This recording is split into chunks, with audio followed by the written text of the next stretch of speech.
Japani na Marekani wanaenda kufunga viwanda vyao vya magari. Yaani Mchina, magari yaliyokuja nayo sasa hivi yaliyoingiza sokoni ni hatari, yanaenda kuua soko la magari mengine yote duniani.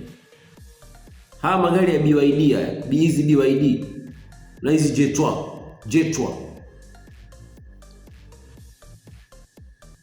ni hatari.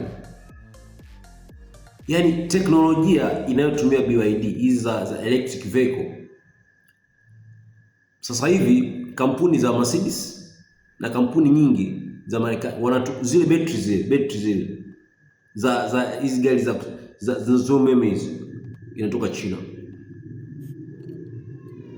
Betri zao ndo zimeonekana ni betri bora na ambazo hazina madhara. Kampuni ya BYD mpaka sasa hivi Tanzania zipo zinapatikana hizi gari za BYD, zipo ndogo hizi saloon cars, zipo pickup zake ni high classic, alafu ni cheap, kama ilivyo kwenye makampuni ya mabasi. Si unaona mabasi zamani yalikuwa Maskania, Nissan manini, siku hizi ni Yutong tu yametapakaa duniani. Yutong, kampuni za mabasi sasa hivi nyingine zimefunga vilabu. Malori dumping truck yalikuwaga Isuzu, Mafuso manini, sasa hivi ni Sharkman, Fao, si manini, Mchina. Sasa amekuja kwenye gari hizi za mid size, hizi gari za kawaida za kutembelea hizi. Hapo ndio Mchina alikuwa bado anayumba, lakini sasa hivi kaongeza nguvu, kaika teknolojia, basi washafunga hesabu.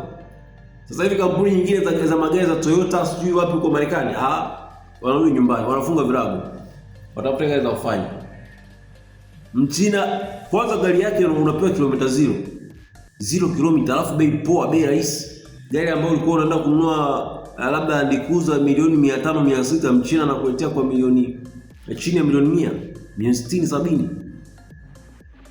Imagine. Sasa rais wa China Xi Jinping ndio chairman wa haya mambo yote.